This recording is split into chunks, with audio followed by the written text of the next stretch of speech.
bon chemin. Regarde à Jésus ton roi. Il est dans le lieu très saint. Et il prie pour toi. Oh, maintenant saisis la main de ton sauveur. Alléluia. Me donner l'éternel et bonheur. Il donne sa vie sur la croix.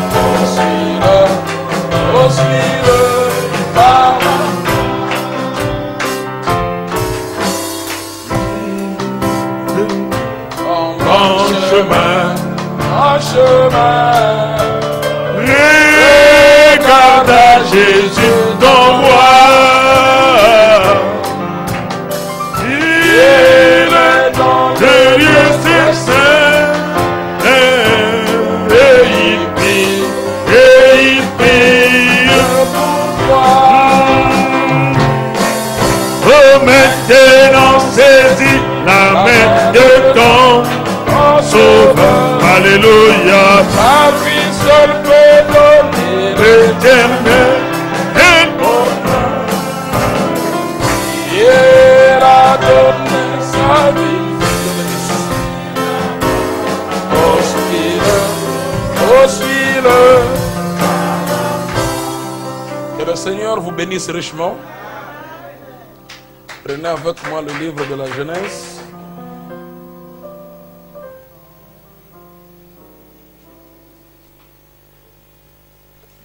Genèse, chapitre 6.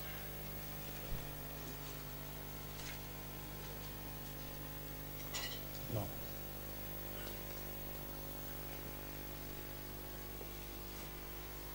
Genèse, chapitre 6. Nous commençons à partir du verset 1er. Lorsque les hommes eurent commencé à se multiplier sur la face de la terre, et que les filles leur furent nées, les fils de Dieu virent que les filles des hommes étaient belles, et ils en prirent pour femmes parmi toutes celles qu'ils choisirent. Alors l'Éternel dit, mon esprit ne restera pas toujours dans l'homme, car l'homme n'est que chair, et ses jours sont de 120 ans. Les géants étaient sur la terre en ce temps-là, et il en fut de même après que les fils de Dieu furent venus vers les filles des hommes et qu'elles leur eurent donné des enfants. Ce sont ces héros qui furent famés dans l'Antiquité. L'Éternel vit que la méchanceté des hommes était grande sur la terre et que toutes les pensées de leur cœur se portaient chaque jour uniquement vers le mal. L'Éternel se repentit d'avoir fait l'homme sur la terre, et il fut affligé en son cœur. Et l'Éternel dit, j'exterminerai de la face de la terre l'homme que j'ai créé, depuis l'homme jusqu'au bétail, aux reptiles et aux oiseaux du ciel, car je me repens de les avoir faits. Inclinons nos têtes. Gloire, gloire, alléluia, alléluia.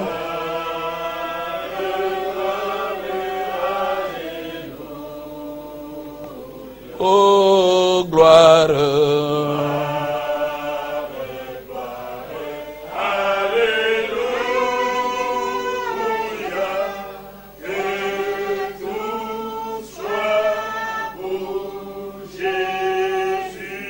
Éternel Dieu, notre Père, nous te sommes infiniment reconnaissants pour la grâce merveilleuse et étonnante que tu nous as accordée pendant ce moment de rassemblement. Ceci n'est pas un hasard parce qu'en Dieu le hasard n'existe pas. Tout a été prédestiné par toi, Seigneur. Voilà pourquoi nous te prions pour ce petit moment que nous passerons ensemble, que ce soit un moment béni, Seigneur, car il est écrit qu'il est bon, doux, agréable pour les frères et sœurs de demeurer ensemble. Ô Dieu, nous vivons dans l'âge de la communion fraternelle. Laisse que cette communion, ô Dieu, que toi, le roi des rois et le seigneur des seigneurs, que tu sois parmi nous, afin de nous aider à marcher plus près de toi. Aide et assiste-nous dans le nom de Jésus-Christ. Amen. Vous pouvez vous asseoir.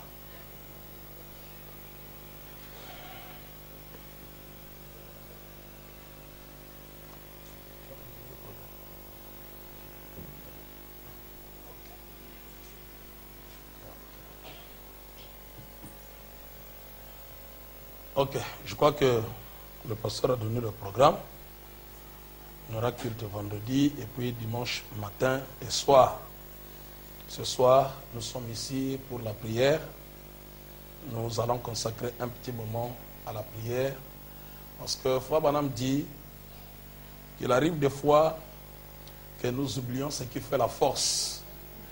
Il dit la force d'un croyant, c'est dans la prière. Il dit, lorsque vous priez, vous rentrez en contact avec votre Dieu, vous parlez avec votre Dieu, et vous devez exprimer tout ce dont vous avez besoin auprès de votre Dieu.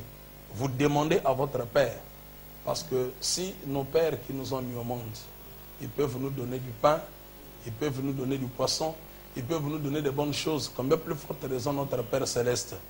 Donc nous devions avoir le temps, comme disait Ecclésiaste, un temps pour chaque chose. Un temps pour écouter la parole, un temps aussi pour la prière. Nous devons fléchir les genoux devant le Père, parce que Frère Branham dit que s'il y a de véritables combattants qui devaient savoir comment fléchir les genoux, il dit ce sont les chrétiens aujourd'hui.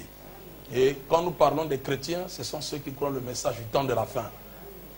Donc nous devons savoir comment nous abandonner à l'Éternel dans la prière. Voilà pourquoi nous venons ce petit moment pour nous incliner devant Dieu afin de lui adresser notre prière et que notre prière puisse monter à lui comme un parfum d'une bonne odeur. Je venais de lire ici dans Genèse chapitre 6 où la Bible est en train de parler sur la corruption. Comment le monde a été corrompu. Comment Dieu a trouvé que l'homme est en train de se corrompre. Frère Branham dit, il y a trois choses qui guettent les enfants de Dieu.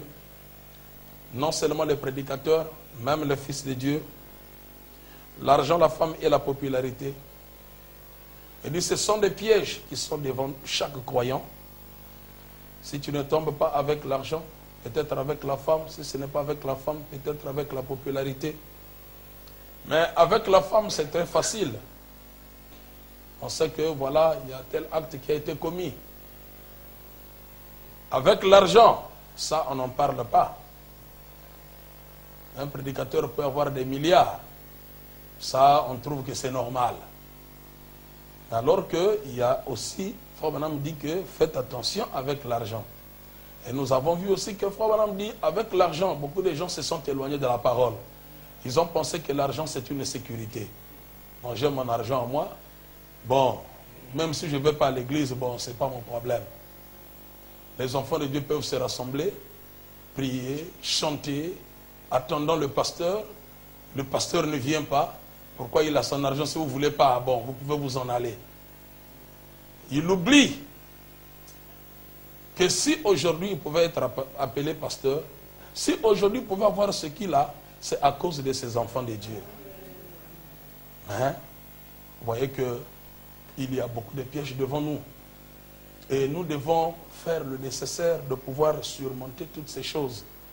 Et comment les surmonter? C'est au moins de la prière. Lorsque nous écoutons la parole, nous devons mêler à la parole la prière. Donc le tout doit marcher ensemble. Vous voyez ici dans Genèse 6, la Bible dit, quand les fils de Dieu virent que les filles des hommes étaient devenues belles, la Bible parle des fils de Dieu qui sont partis vers les filles des hommes. Il ne dit pas des fils de Satan, mais c'était des fils de Dieu qui étaient partis vers les filles des hommes.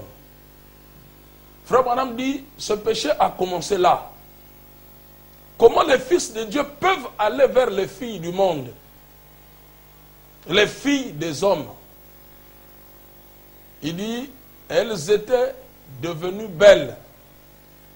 dans la traduction originale, Frère Branham dit, cela veut dire, au commencement, elle n'était pas belle, mais il y a certaines choses qui ont fait que ces femmes puissent devenir belles. Ce sont les produits de Max Factor, les produits de maquillage, de beauté, qui ont fait que ces filles puissent devenir, afin de pouvoir attirer les fils de Dieu, afin que le Fils de Dieu puisse tomber dans ce piège. Or, Frère Branham dit, en aucun cas, un fils de Dieu ne peut se marier avec une païenne. Mais remarquez ici que ce sont des fils de Dieu qui sont partis vers les filles des hommes. Et ils disent, la Bible dit quoi? Et ils ont pris pour femmes. Or, il y a une différence entre le verbe prendre et le verbe marier. Donc, ils ne les mariaient pas, mais ils les prenaient comme des femmes et commençaient à donner des enfants. C'est comme cela que la Odyssée a été corrompue. Vous allez trouver beaucoup d'enfants dans la rue qui sont nés illégitimement. Pourquoi? Parce qu'au commencement, leurs aïeux ne leur ont pas montré ce que dit la parole de Dieu. Et voilà comment vous allez dans un quartier, dans une ruelle, d'un bout à l'autre, vous allez remarquer que tous ces enfants-là, les parents ne se sont jamais mariés. Parce que quand le mensonge date de longtemps, ça devient comme une vérité. Tu peux prendre ta femme, vivre avec elle 50 ans, avoir 80 enfants, ou bien 30, ça dépend de toi. Mais toi-même, tu légalises ça conscient. Donc, dans ta conscience, tu légalises ça. Non, que c'est mon épouse, ce sont mes enfants. Mais tu oublies que vous vivez en dehors de la volonté de Dieu. Parce que vous êtes tellement habitué, vous avez vécu longtemps, tu as oublié même qu'il faut aller marier cette sœur-là. Cette femme-là mérite d'être honorée. Mais vous trouvez même les gens dans le message, ils ont quitté depuis le monde, ils ont cru la parole de Dieu, ils trouvent de l'argent, ils font des exploits, mais ils oublient que la femme avec laquelle que je vis, nous vivons illégalement avec elle. Alors que nous devions accomplir toute justice. Et Frère Branham dit, au commencement, Dieu a frappé ça. Il dit, ce n'est pas bon. Il dit, vous vivez dans le concubinage. Donc, même si vous faites 30 ans, vous vivez comme copain et copine. Mais dans le message, ça n'existe pas. Comment nous allons vivre comme ça?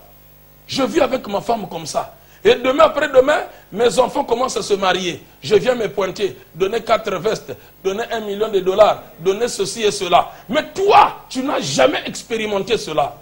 Tu t'es jamais marié. Mais tu viens t'imposer pour le mariage de ta fille. Tu viens t'imposer pour le mariage de ton fils. Frère Branham dit, vivez votre propre prédication que de me la prêcher. Et c'est comme ça, c'est ça qui a mené Dieu à détruire le monde au temps de Noé. Pourquoi? L'homme s'est corrompu. L'homme a commencé à bafouer la parole de Dieu. L'homme s'est écarté de la parole de Dieu. Il a commencé à faire des choses qui déplaisaient Dieu. Dieu a trouvé que cela n'est pas normal. Et voilà comment la méchanceté s'est accrue.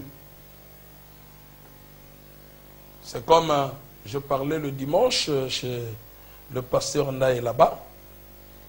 Ils étaient en train de se plaindre. J'écoutais le pasteur se plaindre sur les enfants de l'école de dimanche. Les enfants ne viennent plus à l'école de dimanche et tout. J'ai pris cette même chose. J'ai commencé à montrer à l'église que vous voyez ces enfants. Aujourd'hui, Frère Branham parle de la délinquance juvénile. Il dit, en réalité, ce ne sont pas des enfants qui doivent être fouettés, mais c'est vous les parents qui devez être fouettés. Il dit, pourquoi? Il dit, remarquez, Élie et Élisée marchaient ensemble. Élie ayant l'onction sur lui, il marchait avec Élisée. Lorsqu'ils ont traversé le Jourdain, et que Élie est parti dans l'enlèvement, Élisée a reçu la robe. Lorsqu'il a reçu la robe, il devait retraverser le Jourdain pour continuer le ministère d'Élie. Il a pris le manteau, il a frappé le Jourdain, il a traversé le Jourdain.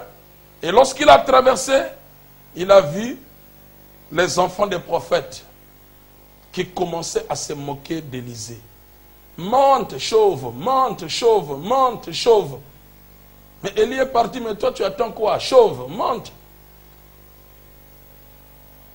C'est de cette manière, parfois, que je dis à mes frères, j'ai certaines prédications, parfois quand je prêche, les gens trouvent cela compliqué, mais c'est la parole de Dieu.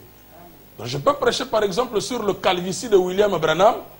Bon, quelqu'un écoute seulement le titre, il va aller extrapoler. Ah non, il a parlé sur le calvitie, c'est quoi encore le calvitie? Or ils ne savent pas que le calvitie du prophète William Branham, c'est la parole.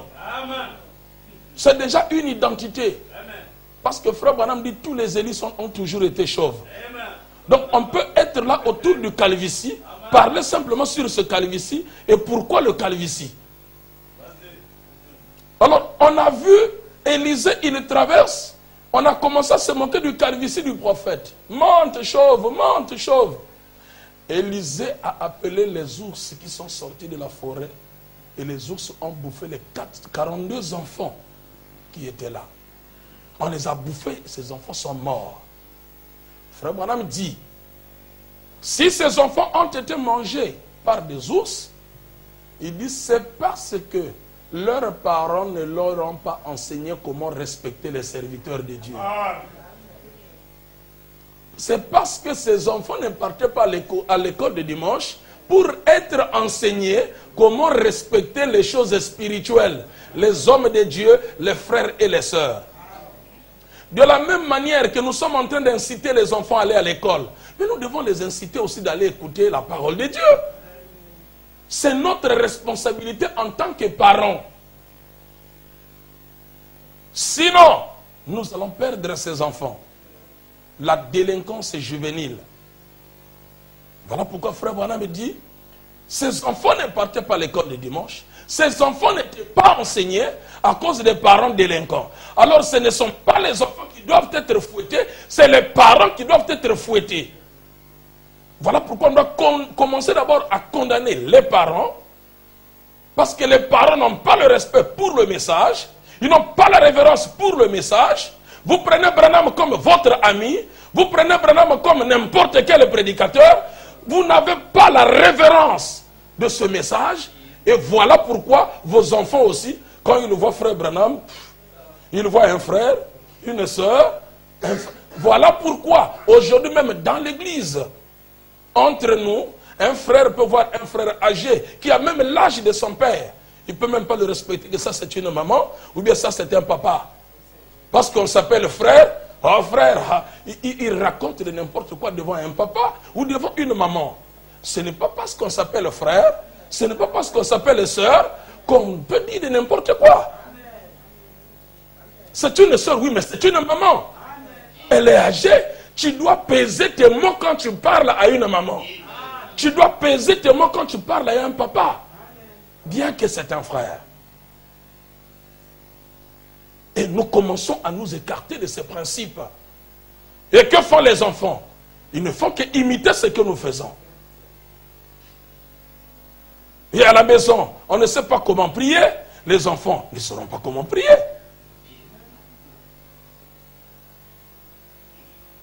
Nous avons des enfants aujourd'hui, avec la manière dont les enfants sont en train d'évoluer.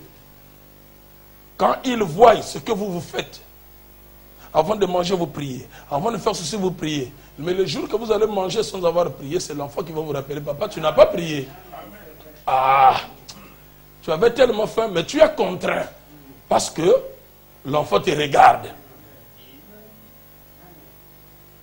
Et il y a de quoi à dire même à ses amis que notre papa c'était un païen. Il a mangé sans prier. Parce que j'en ai rencontré. Il dit, papa, mais ton ami là, c'est un païen. Il a mangé, il n'a pas prié. Ne dis pas ça, c'est un pasteur. Il dit, non, mais comment il peut manger? Un pasteur peut manger comme ça sans prier. Donc lui, il sait que celui qui mange sans prier, c'est un païen. Vous voyez un peu. Donc si nous les parents, nous écartons du fondement de la parole, nous allons détruire les enfants. La légèreté est rentrée dans des foyers. La légèreté est rentrée parmi les saints, parmi les frères, parmi les sœurs, à tel point que tu peux voir ta fille mal habillée, ton fils mal habillé, mais tu fais comme si tu n'as pas vu. Tu fais comme si c'est normal, alors que c'est anormal. Mais comment est-ce que l'enfant connaîtra que ce que je fais c'est mauvais? C'est en le corrigeant. Frère Branham me dit, qui vous, les parents, qui vous a dit d'éloigner la chicotte? Moi je répète William Branham. Il dit c'est la règle d'or. Donc vous devez, quand l'enfant commet, j'ai avec moi comment William Branham correctionnait ses enfants. Il dit, je mettais toujours la chicotte là, et je me mettais là à leur parler. Je fouette, après je commence à leur parler. Jusqu'à un certain moment, un jour, les enfants ont commis des erreurs, je les ai fait asseoir. J'ai pris la chicotte, j'ai mis là. J'ai dit, bon, Billy, vous avez vu ce que vous avez commis vous tous. Ce n'est pas bien. Vous êtes des enfants de Dieu. Vous méritez la correction. Et que je puisse seulement vous parler. Et que je prenne la chicotte pour vous fouetter. Qu'est-ce que vous prenez? Il dit, papa, prends la chicotte et tape-nous seulement. De quoi? Il dit, tape-nous seulement, tape. Le frère me dit, à un certain moment, Billy Paul et Joseph témoignent, il dit qu'on préférait la chicotte que papa nous parlait. Parce que lorsque papa nous parlait, ça faisait plus mal plus que la chicotte. Il dit, quand il prononçait la parole pour nous parler, ça nous faisait tellement mal qu'on préférait la chicotte. Papa ne parle pas, tape seulement. Donc on préfère taper, on va dormir, que papa puisse ouvrir la bouche pour parler. Voilà pourquoi frère Branham dit, la règle d'or. Vous devez enseigner les enfants sur la voie qu'ils doivent suivre. Je ne dis pas que, bon, c'est comme ça, l'enfant fait quelque chose, pia! Non, non, non. Frère Branham dit, quand vous êtes sous l'effet de la colère, ne tapez pas l'enfant, sinon c'est le diable qui va frapper l'enfant. Ça devient encore compliqué. Bon, est-ce qu'on peut taper l'enfant étant dans la joie? C'est aussi compliqué. Tu es dans la joie, mais tu vas taper l'enfant. Non, non, ça ne va pas. Frère Branham dit, j'étais parti visiter une soeur. Je suis rentré dans la maison. J'étais assis, nous avons prié pendant qu'on était en train de causer. Il dit, son fils est rentré. Quand il est rentré, il a pris son chapeau, il a tourné de l'autre côté. Il rentre. Qu'est-ce que vous avez à manger ici? Qu'est-ce qu'il y a ici à manger? Ah. Il dit, non, mon chéri, il y a des oranges ici. Non, ce n'est que ça que vous avez ici. Et si ce n'est que ça, il a pris l'orange, il a flanqué sur le mur. Bah! Et le jus, ça a éclaboussé le mur, le jus a taché le mur. Branham a regardé. Hey! Il dit, ça c'est quoi? Il dit, c'est pas possible. Il fallait que ce soit mon enfant. J'allais le prendre. J'allais lui arracher la peau du dos. Jusqu'à ce qu'il allait comprendre. C'est pas normal. Tu ne respectes pas les gens. Maman te donne quelque chose. Tu prends, tu... Non. Et vous trouvez que c'est bon. Ah non, frère, bon, ici c'est la France. Hein? C'est comme ça. Qui vous a dit ça? Quand il fait quelque chose qui n'est pas correct, vous devez le corriger. Ce n'est pas bien. Notre correction à nous, c'est le message. Vous ne suivez pas les enfants de ce monde. Ils finiront mal, mais nous avons la parole.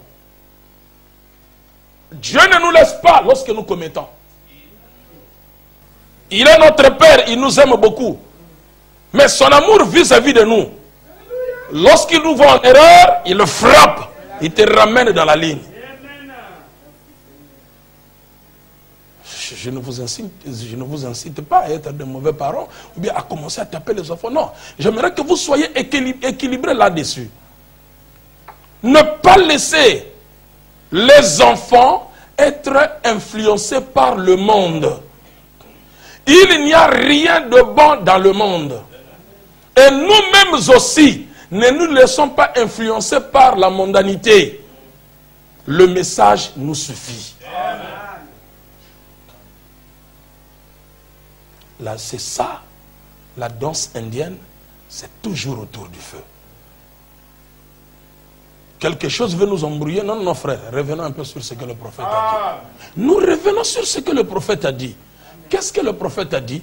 Nous regardons les brochures. Ah, frère Branham a dit ça. Ah, ok, ok. Nous nous inclinons et nous marchons. C'est comme quelque part, dans une église, les gens étaient assis, en train de traiter un problème. Bon, celui qui a un point de vue, il le donne. Mais quand on vous demande un point de vue, par exemple, sur quelque chose, ne fais pas sortir ta pensée. Dis-nous ce que Branham a dit. C'est ça qui va aider les gens. Le monsieur se tient debout, il commence, il dit que bon, moi, selon mon idiotie, je vois que cette situation... Non, frère, arrête, arrête. Comme c'est de l'idiotie, on n'a pas besoin de l'idiotie ici. Il faut nous dire ce que Branham a dit. Toi, tu commences d'abord avec ton idiotie. Mais c'est quoi ça? Donc, nous ne venons pas ici pour écouter la sagesse de l'homme. Mais nous venons pour écouter ce que Branham a dit. C'est ça qui nous rapproche de Dieu. C'est ça qui nous rapproche. Et quand Dieu a vu, en ce temps-là, comment les fils de Dieu commençaient à s'écarter, à prendre les filles des hommes, Dieu dit non, non, non, non, non, non, non, non, ça ne va pas. Je dois frapper. Et Dieu est descendu. Il a appelé Noé, il lui a donné le message. Il dit, prêche que les gens entrent dans l'arche. Je dois détruire le monde. Parce que l'homme s'est corrompu. L'homme s'est influencé par le monde. Je dois détruire. Noé a pris le message, il a prêché. Comme je l'ai dit l'autre fois, je ne sais pas si c'est ici ou c'est ailleurs.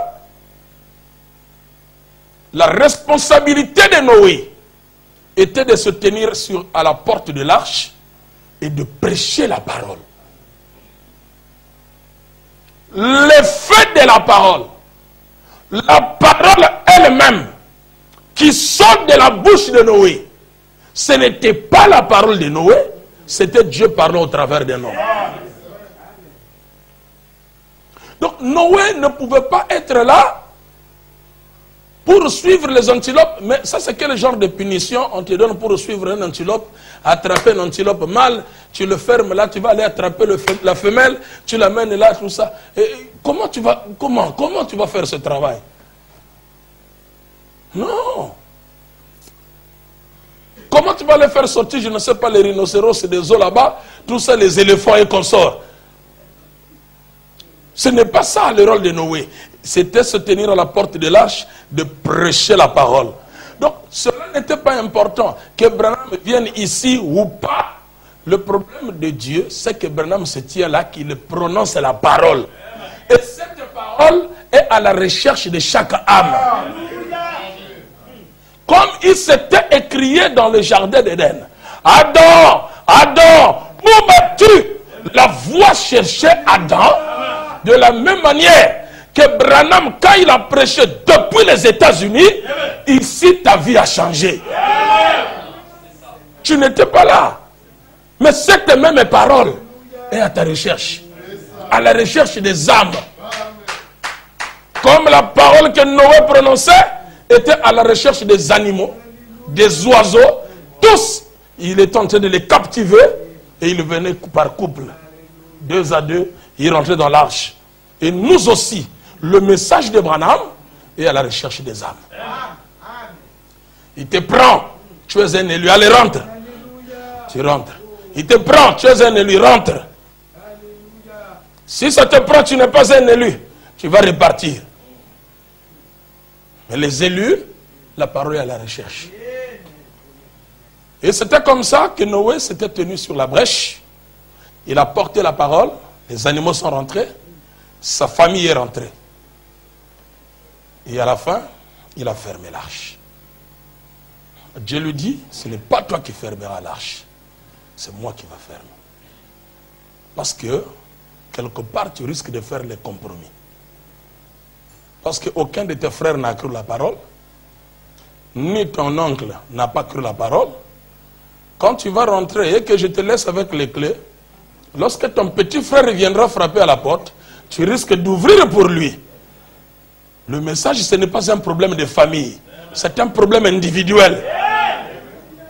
Allez, donne-moi les clés. Dieu lui-même a pris les clés, il a fermé. Quand la pluie a commencé, Dieu a donné d'abord 7 jours de prolongation, qui représentent les 7 âges de l'église. Et le 7e jour, il y a eu des grandements de tonnerre. La pluie a commencé. Et les gens commençaient à fuir de gauche à droite. Noé avait raison. Noé avait raison. Quand vous donnez raison, mais c'est déjà trop tard. L'arche est déjà fermée. Et c'est là où ils ont chanté Ya Ya Noé, Ya Ya. C'est un cantique de vierges folles. Donc ils sont déjà restés. Parce que quand on chante Ya Ya Noé, c'est que vous êtes déjà restés. Vous frappez maintenant la porte Ya Ya Noé. Ya Ya Noé. Ouvre, ouvre Ya Ya Noé, ouvre. Dis non, non, je ne peux pas ouvrir. La clé n'est pas entre mes mains, c'est entre les mains de Dieu. Donc toi tu es dans l'arche, tu commences encore à chanter Ya Ya Noé. Non, non. Celui qui est dans l'arche, il ne chante pas. Ce sont des gens, les perdus, qui sont dehors, qui viennent de chanter Ya Ya Noah, qui frappent Ya Ya Noah, ouvre Ya Ya Noah. Mais toi tu es dans l'arche, comment tu vas chanter Ya Ya Noah? Non, non. Voilà pourquoi on ne chante pas de n'importe quoi.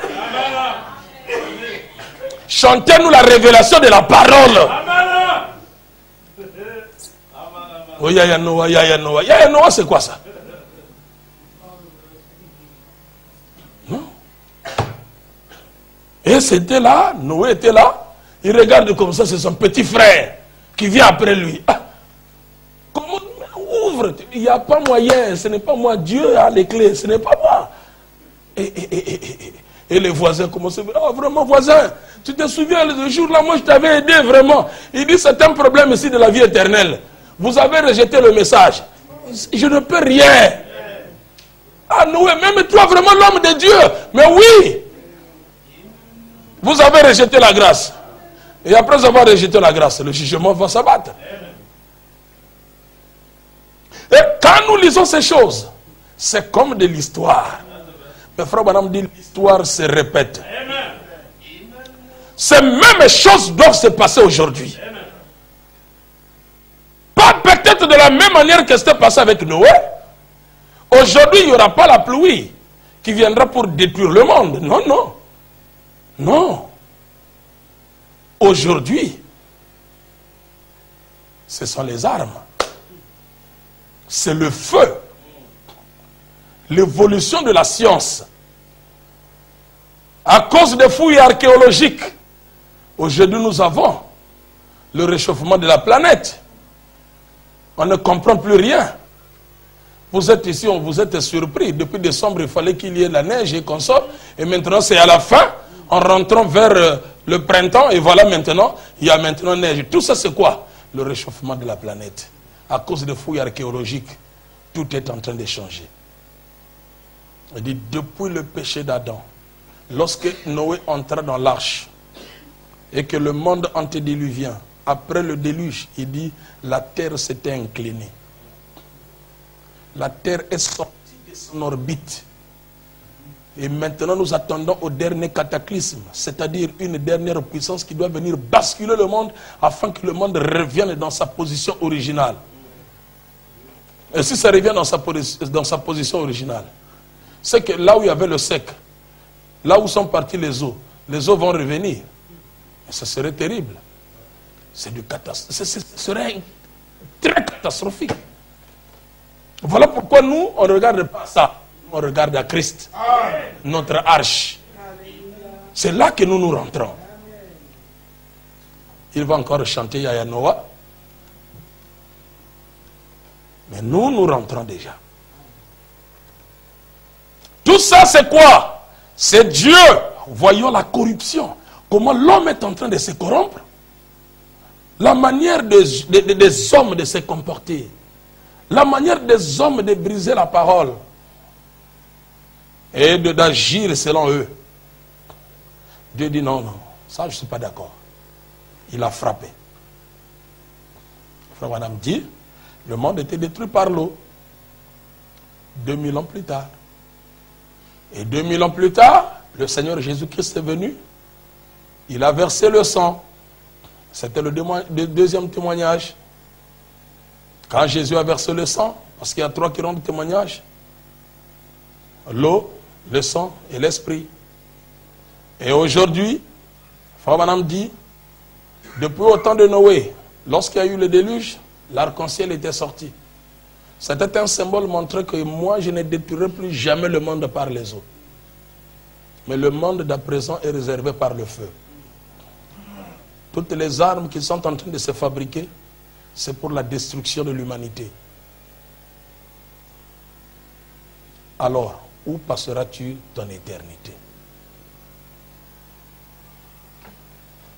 Frère Branham dit, même au temps de Noé, il y avait des vieillards, il y avait des mamans, il y avait des papas, il y avait des bébés, des femmes qui partaient accoucher, il y avait des estropiés, il y avait des albinos. Tout ce monde-là, ils y étaient, mais Dieu n'a pas eu pitié d'eux, parce qu'ils avaient rejeté la parole. Et aujourd'hui, Dieu va avoir pitié des gens. Pourquoi? Il serait contraint de se repentir de ce qu'il a détruit au temps de Noé. Or, Dieu ne se repentira jamais de cela. Il dit, c'est à cause de leur incrédulité.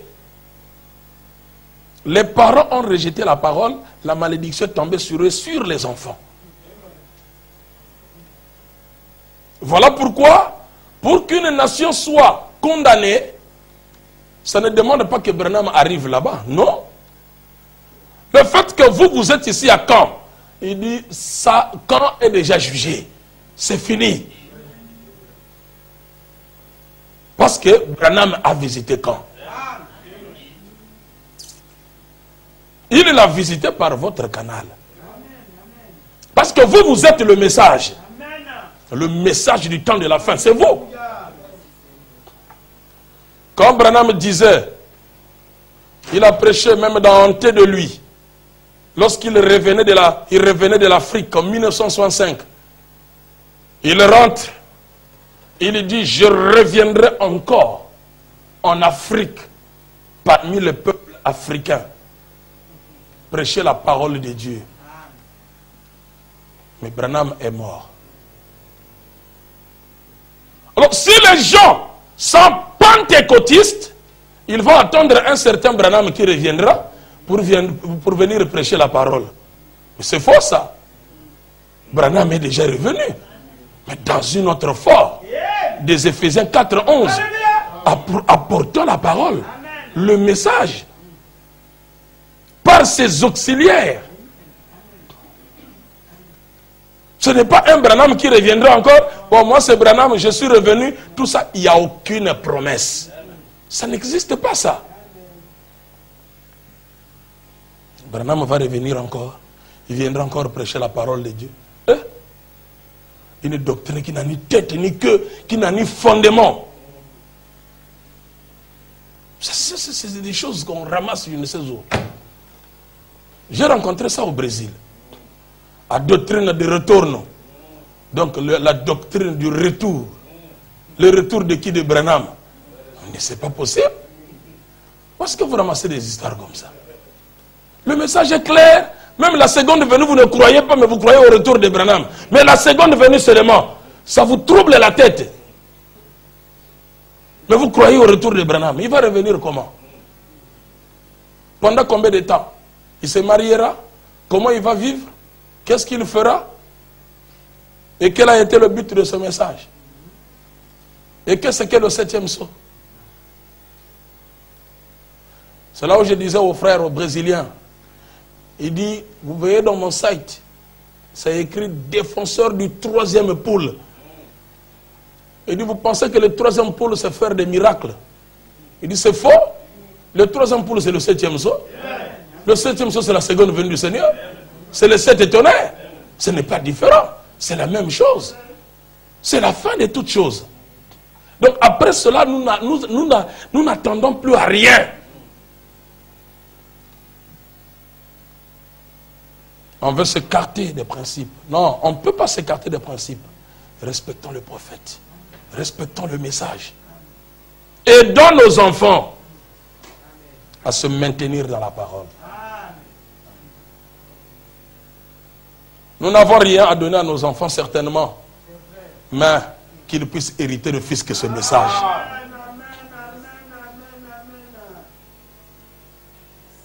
Certainement, le Seigneur n'a pas voulu que j'aie beaucoup d'argent. Mais mes enfants, il y a une chose que je vous laisse. C'est ce message.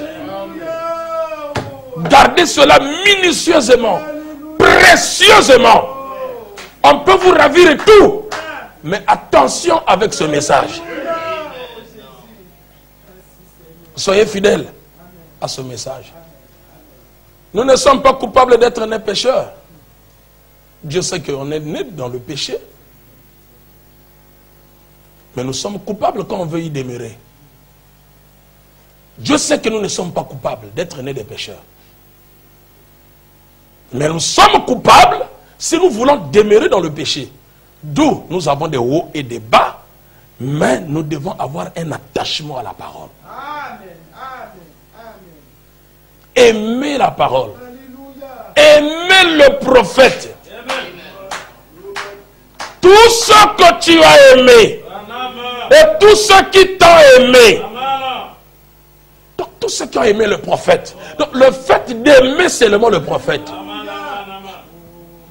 Vous connaissez le frère Ben Brion. Frère Branham prêche. Il écrit là-bas au fond. Il soulève les pieds. Il bat les pieds. Pia, pia, pia, pia, pia, pia. Il dit, je savais que frère Ben est là-bas. Branham prêche. Il va, il casse les vitres. Frère Branham regarde les vitres. Il a cassé avec le coup de poing. Il dit à frère Branham, je vais payer les dégâts. Frère Branham dit, non, c'est le Saint-Esprit. Moi-même, je vais payer. Ce n'est pas ton problème. Branham dit que c'est le Saint-Esprit. Ce n'est pas à toi de payer les dégâts. L'église va arranger. Frère Branham va, il prêche. Il dit, oh, Ben, tu étais là. Frère Branham arrête la prédication. Il regarde, il dit, frère Ben, je t'aime. Amen. Ben aussi se lève et dit, frère Branham, moi aussi je t'aime. Moi je crois que c'est Dieu qui a aimé le frère Ben. Donc il faut que Branham arrive à un certain moment où il te dit que non, je t'aime. Est-ce que réellement il t'aime? Branham, c'est le message. Hein? Donc vous le saurez de la manière dont vous aimez le message. Donc si vous aimez le message, sachez que Dieu aussi vous a aimé. Mais si vous vous mettez à frère, ce message-là aussi, bah, frère. Non. Nous n'avons pas de capacité. Ces mamans, ces papas, certainement n'ont pas de capacité de démontrer qui est William Branham. Mais au fond de leur cœur, ils croient que Branham c'est le véritable messager. Sans ce message, nous ne sommes rien.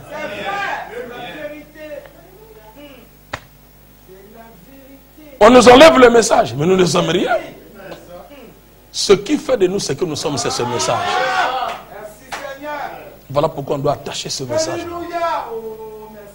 Si nous prêchons, si nous exhortons, si nous vous amenons dans la prière, c'est dans le souci que ce message puisse quitter les livres, que ce message se fasse cher en vous. Parce que ces brochures, on peut vous les arracher. Mais si toi-même, tu deviens la parole, tu deviens le message, comme William Branham, qui était devenu une Bible vivante, c'est fini l'histoire. Donc que toi toi tu deviennes le message. On n'a plus besoin de lire ce message, mais qu'on puisse te lire le message au travers de ta vie. Donc quand on regarde, on dit non, non, non, non, non, non, non, non. Ça c'est une fille de Dieu. Ça c'est Branham encore. Ça c'est Jésus-Christ. Donc on lit tout ça dans ta vie. Voilà pourquoi Paul a dit, vous êtes des épîtres vivantes, lues de tous les hommes. C'est le but de ce message. Donc voilà pourquoi nous prêchons, nous prions le Seigneur. Seigneur, aide-moi. Que cette parole d'abord, que ça se fasse vivre en moi. Afin que ça se fasse aussi vivre dans mes bien-aimés frères et sœurs. Parce que la vie se transmet. À ce moment-là, quand les portes de l'église sont ouvertes, je n'attendrai pas qu'on puisse dire, mes frères, mais alors à l'église, non? Non, non. Puisque toi-même tu es devenu la parole, il y a l'automatisme. Je vais à l'église. Mais il y a certaines personnes qui oublient même qu'aujourd'hui c'est une journée de prière. Même dimanche, ils oublient qu'aujourd'hui c'est dimanche. Ah, il y a prière aujourd'hui. Ah, c'est dimanche aujourd'hui, frère. Ah, vraiment. Comment ça? Nous ici, nous n'avons pas de cloches comme les catholiques pour sonner, pour appeler les croyants. Non, la véritable cloche, c'est le Saint-Esprit dans votre cœur. Dès que c'est l'heure de la prière, même si vous étiez au travail quelque part ailleurs, la cloche commence à sonner. Donc tu sais que tu ne serais pas à l'église, tu sais qu'à ce moment, les frères sont en train de manger la parole. Oh Seigneur, aide-moi. Donc tu es en prière, vraiment Seigneur. Donc vous sentez que vous êtes en communion avec ceux qui sont à l'église. Vous sentez que la sonnerie, donc la cloche est en train de sonner en vous. La soif de la parole. Éloignons-nous de ces murs dénominationnels.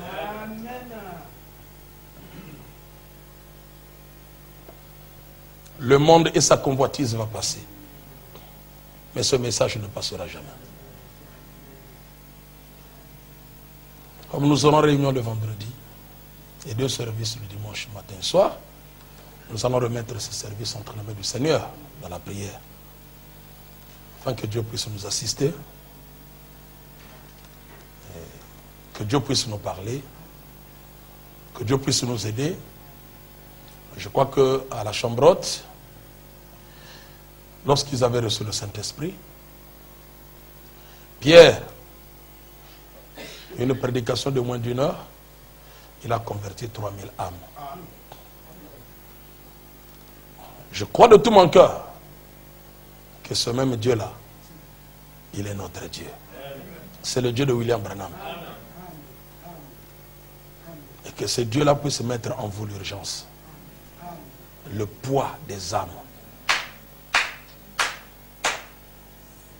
L'amour de s'attacher à la parole.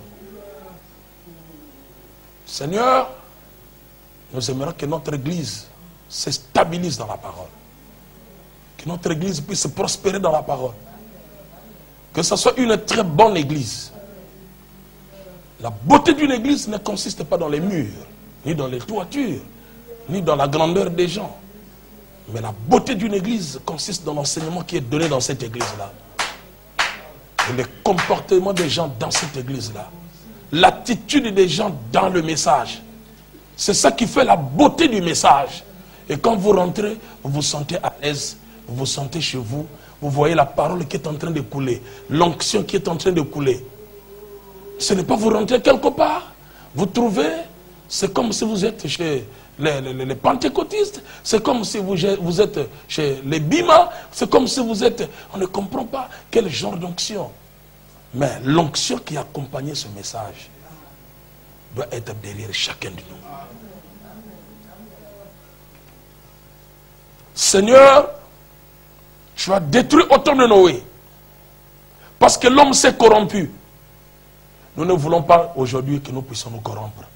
Laisse-nous être attachés à cette parole. Tu m'as fait grâce, Seigneur. J'aimerais que mes enfants aussi, que tu les fasses grâce. Fais grâce à mes enfants. Fais grâce à mes neveux, à mes nièces. Fais grâce, Seigneur. J'intercède, j'applique le sang pour eux. Accorde-leur la grâce de reconnaître le jour et son message. Donc, si l'homme ne peut pas être amené dans cette présence et réclamer à Dieu son âme, réclamer l'âme de son frère, réclamer l'âme de sa soeur, réclamer l'âme de ses enfants, non. On n'allume jamais la lampe pour la mettre sous la table, mais pour l'exposer, pour que les autres aussi soient éclairés. Voilà pourquoi dans la révérence et le respect que nous avions, s'il y a des frères, nous pouvons nous tenir debout maintenant. Ceux qui peuvent s'approcher, ils peuvent même s'approcher pendant que nous allons rentrer dans la prière, afin que Dieu puisse nous accorder la grâce dans la prière.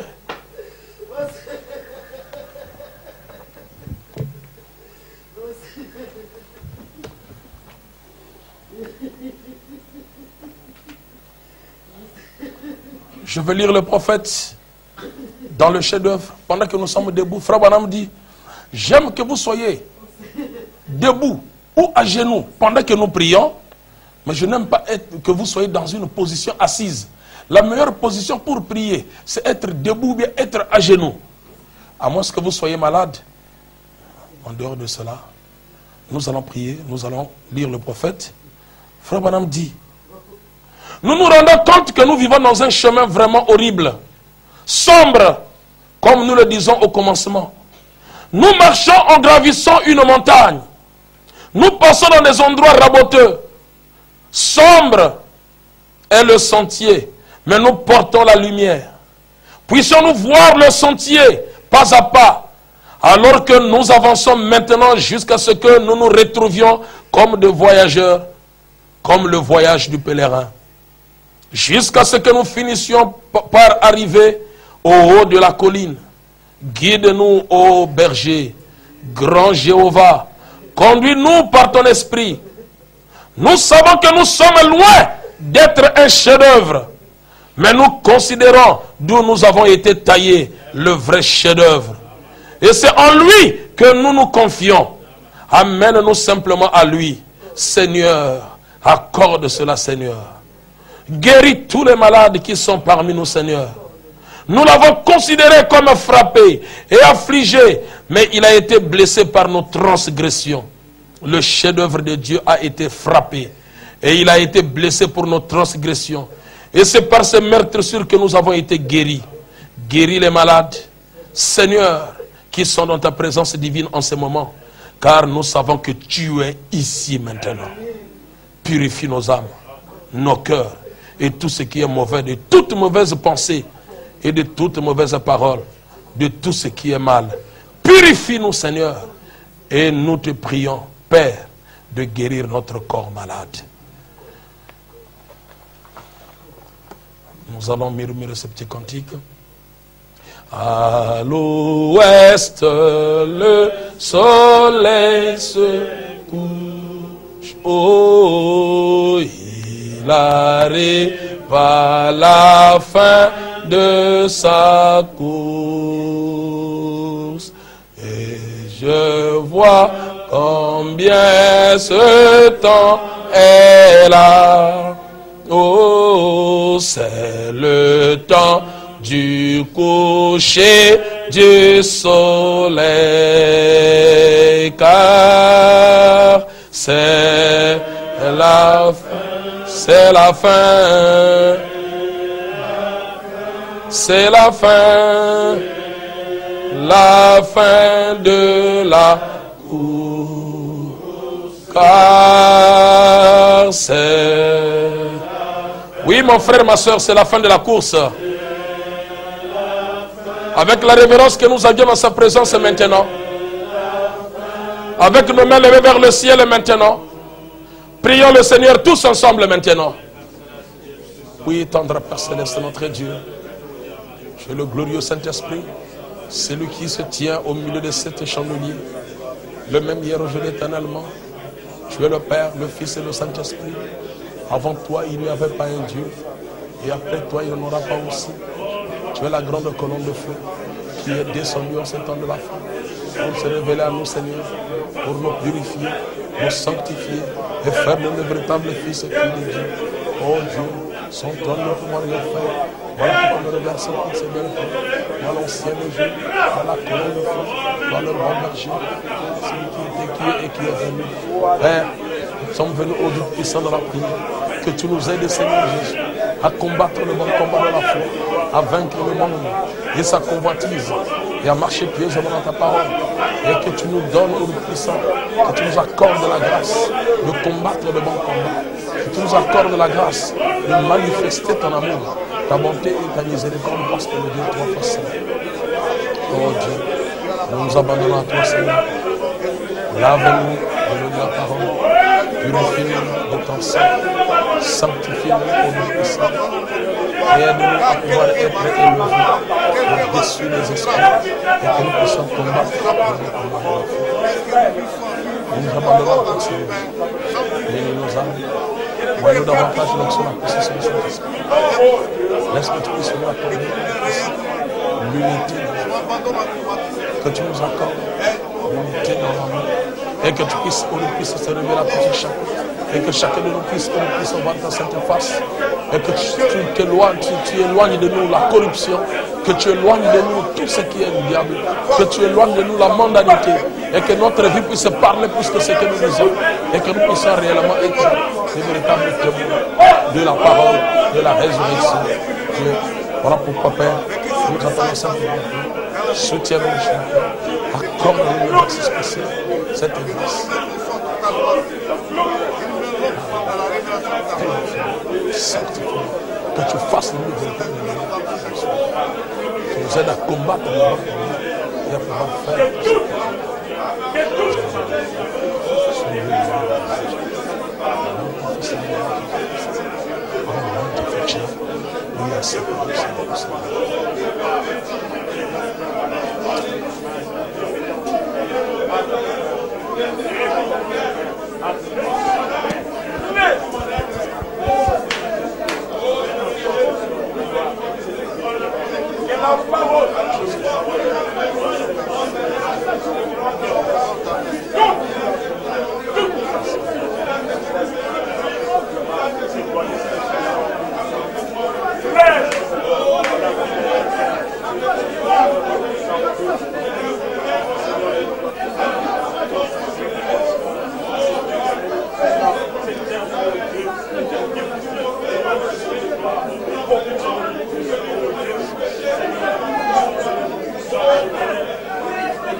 Il y a force, force, merveilleuse force, dans le sang,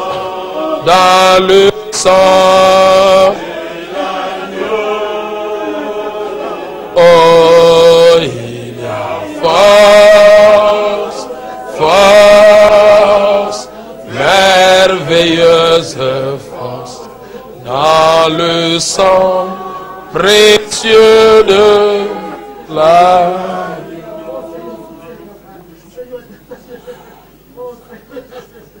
Toute l'église va répéter la prière après moi. Nous allons répéter la prière du prophète et l'église répétera les mêmes mots après. Seigneur Jésus, toi qui es la source, la source inépuisable de la vie, coule en nous aujourd'hui. Seigneur, et purifie-nous de toute incrédulité et de tout péché, pour que nous puissions nous tenir dans ta présence maintenant, en sachant qu'il y a des besoins parmi nous. En effet, nous savons que nous sommes des pécheurs et que nous ne sommes dignes d'aucune bénédiction. Mais quand nous pensons à celui qui est venu et qui a pris nos péchés, alors Quand son sang est là, ce n'est pas nous qui sommes dans la présence de Dieu. C'est lui. C'est seulement notre voix à travers son sang. C'est son sang qui parle. Oh Dieu, alors purifie nos cœurs du péché et de l'incrédulité. Donne-nous ce que notre cœur désire. Car vraiment, ce que nous désirons, c'est te servir. Dans cet état de faiblesse et d'affliction. Et alors que parfois les choses de ce monde nous sont infligées pour nous perfectionner. C'est ce qu'il nous a été dit. Alors il a dit, ne soyez pas surpris que ces épreuves arrivent. Elles ne font que concourir à notre bien et servir à nous perfectionner et à nous amener à ce point-là, ces grands déserts de l'expérience où des hommes justes sont façonnés pour devenir des saints. Nous te remercions pour ces expériences-là.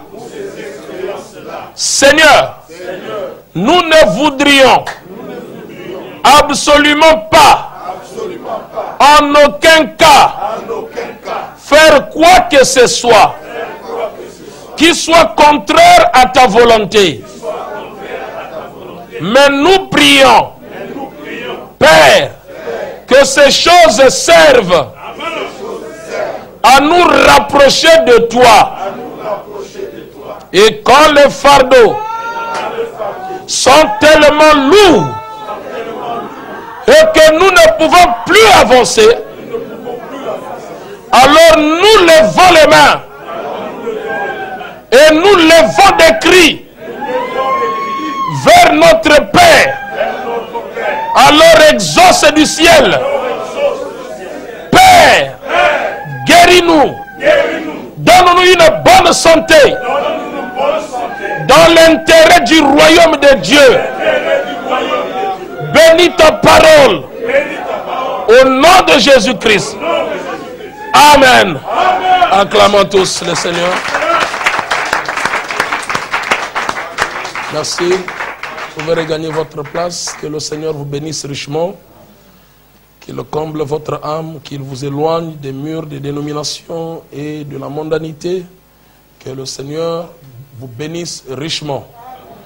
Je donne la chair au pasteur pour congédier le service.